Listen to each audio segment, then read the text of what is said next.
Hi ನಮಸ್ತೆ ಎಲ್ಲರಿಗೂ ಮಧುರಾ ಚಾನಲ್ಗೆ ಸ್ವಾಗತ. ಇವತ್ತೊಂದು ರುಚಿಕರವಾದಂತಹ ಚಿಕನ್ ರೆಸಿಪಿಯನ್ನು ನಾನು ನಿಮ್ಮ ಜೊತೆ ಶೇರ್ ಮಾಡ್ಕೊಳ್ತಾ ಇದ್ದೇನೆ.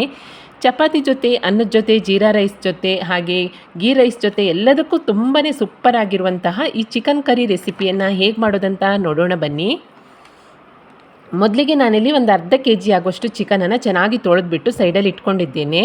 ಈಗ ಸ್ಟವ್ ಮೇಲೆ ಒಂದು ಬಾಣಲೆಯನ್ನು ಇಟ್ಕೊಂಡು 2 ಸ್ಪೂನ್ ಆಗುವಷ್ಟು ಎಣ್ಣೆಯನ್ನು ಸೇರಿಸ್ಕೊಂಡಿದ್ದೇನೆ. ಎಣ್ಣೆ ಸ್ವಲ್ಪ ಕಾದ ನಂತರ ಈ ರೀತಿಯಾಗಿ ಉದ್ದಕ್ಕೆ ಹೆಚ್ಕೊಂಡಿರುವಂತಹ 2 ಈರುಳ್ಳಿಯನ್ನು ಸೇರಿಸ್ಕೊಂಡು, ಈರುಳ್ಳಿ ಪೂರ್ತಿಯಾಗಿ ಕಲರ್ ಚೇಂಜ್ ಆಗಿ ಮೆತ್ತಗಾಗೋ ತನಕ ಇದನ್ನು ಚೆನ್ನಾಗಿ ಎಣ್ಣೆಯಲ್ಲಿ ಫ್ರೈ ಮಾಡ್ಕೊಳ್ಬೇಕು. ಈರುಳ್ಳಿ ಸ್ವಲ್ಪ ಗೋಲ್ಡನ್ ಬ್ರೌನ್ ಕಲರ್ ಆಗೋವರೆಗೆ ಫ್ರೈ ಮಾಡಿಕೊಂಡ್ರೆ ಚಿಕನ್ ಕರಿ ಟೇಸ್ಟ್ ಅಂತೂ ಅದ್ಭುತ ಅಂತಲೇ ಹೇಳ್ಬೋದು. ನೋಡಿ, ಇವಾಗ ಈರುಳ್ಳಿ ಕೂಡ ಫ್ರೈ ಆಗಿ ಕಲರ್ ಚೇಂಜ್ ಆಗಿದೆ. ಇವಾಗ ಇದಕ್ಕೆ ಉದ್ದಕ್ಕೆ ಹೆಚ್ಕೊಂಡಿರುವಂಥ ಒಂದು ಟೊಮೆಟೊವನ್ನು ಸೇರಿಸ್ಕೊಂಡಿದ್ದೇನೆ. ಹಾಗೆ ಖಾರಕ್ಕೆ ತಕ್ಕಷ್ಟು ಒಣಮೆಣಸು, ನಾನಿಲ್ಲಿ ಒಂದು 10 ಒಣಮೆಣಸನ್ನು ಸೇರಿಸ್ಕೊಂಡಿದ್ದೇನೆ ಅರ್ಧ ಕೆಜಿ ಚಿಕನ್ಗೆ. ಹಾಗೆ 7ರಿಂದ 8 ಪೀಸ್ ಆಗುವಷ್ಟು ಗೋಡಂಬಿಯನ್ನು ಸೇರಿಸ್ಕೊಂಡು 1 ನಿಮಿಷದ ಕಾಲ ಎಣ್ಣೆಯಲ್ಲಿ ಇದನ್ನು ಚೆನ್ನಾಗಿ ಹುರ್ಕೊಳ್ತೀನಿ.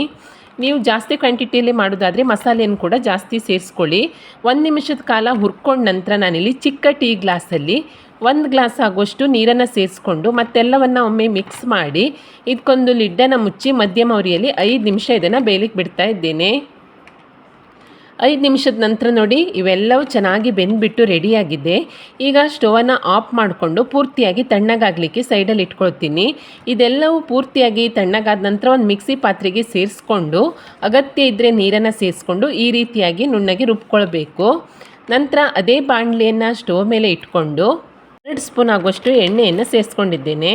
ನಂತರ ಇದಕ್ಕೆ ಚಕ್ಕೆ, ಲವಂಗ, ಏಲಕ್ಕಿಯನ್ನು ಸೇರಿಸ್ಕೊಂಡು ಸ್ವಲ್ಪ ಹುರ್ಕೊಂಡು ತೊಳೆದು ಇಟ್ಕೊಂಡಿರುವಂತಹ ಅರ್ಧ ಕೆಜಿ ಆಗುವಷ್ಟು ಚಿಕನನ್ನು ಸೇರಿಸ್ಕೊಳ್ತಾ ಇದ್ದೇನೆ.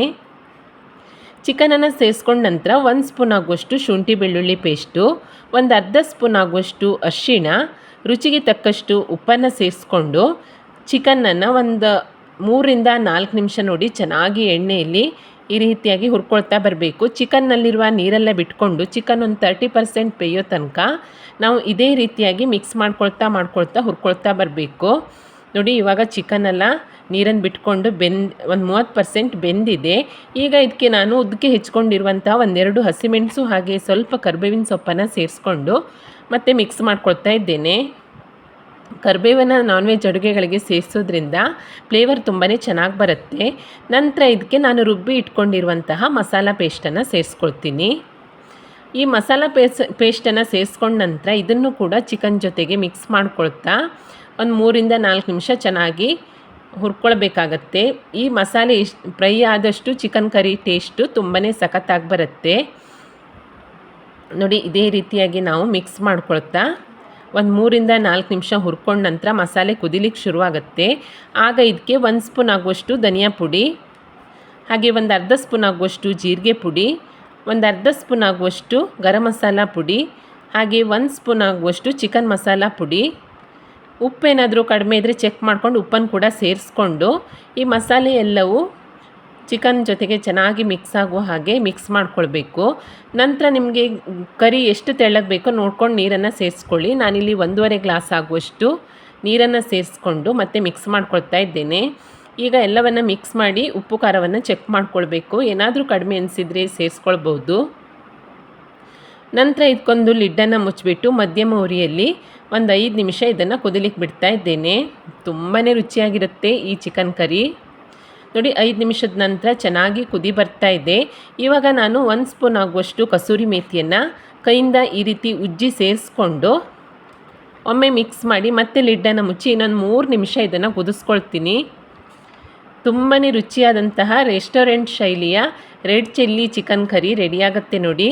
ಇವಾಗ ಕೊನೆಯಲ್ಲಿ ಚಿಕ್ಕದಾಗಿ ಹೆಚ್ಕೊಂಡಿರುವಂತಹ ಕೊತ್ತಂಬರಿ ಸೊಪ್ಪನ್ನು ಸೇರಿಸ್ಕೊಂಡು ಮತ್ತೊಮ್ಮೆ ಮಿಕ್ಸ್ ಮಾಡಿ ಸ್ಟವನ್ನು ಆಫ್ ಮಾಡಿಕೊಂಡ್ರೆ ತುಂಬಾ ರುಚಿಯಾದಂತಹ ರೆಡ್ ಚಿಲ್ಲಿ ಚಿಕನ್ ಕರಿ ರೆಡಿಯಾಗುತ್ತೆ. ನಿಮಗೆ ನೋಡಿದ್ರೇ ಗೊತ್ತಾಗ್ಬೋದು ಎಷ್ಟು ಚೆನ್ನಾಗಿದೆ ಅಂತ. ಹಾಗೆ ರುಚಿ ಕೂಡ ಅಷ್ಟೇ ಸೂಪರ್ ಆಗಿರುತ್ತೆ. ಚಪಾತಿಗಿರ್ಬೋದು, ರೈಸಿನ ಜೊತೆ ಇರ್ಬೋದು, ಹಾಗೆ ಜೀರಾ ರೈಸು, ಗೀ ರೈಸು ಎಲ್ಲದರ ಜೊತೆನೂ ಸೂಪರ್ ಆಗಿರುತ್ತೆ. ನೀವು ಕೂಡ ಒಮ್ಮೆ ಈ ರೀತಿಯಾಗಿ ರೆಡ್ ಚಿಲ್ಲಿ ಚಿಕನ್ ಕರಿಯನ್ನು ಟ್ರೈ ಮಾಡಿ ನೋಡಿ. ರೆಸಿಪಿ ನಿಮಗೆ ಇಷ್ಟ ಆದಲ್ಲಿ ಲೈಕ್ ಮಾಡಿ ಹಾಗೆ ಶೇರ್ ಮಾಡಿ. ಹೇಗಾಗಿದೆ ಅಂತ ಕಮೆಂಟ್ ಮಾಡಿ ತಿಳಿಸಿ. ಹೊಸದಾಗಿ ನಮ್ಮ ಚಾನಲ್ ನೋಡ್ತಾ ಇದ್ದರೆ ಸಬ್ಸ್ಕ್ರೈಬ್ ಮಾಡ್ಕೊಳ್ಳಿ. ಸಿಗೋಣ ಮುಂದಿನ ರೆಸಿಪಿಯಲ್ಲಿ. Thank you for watching.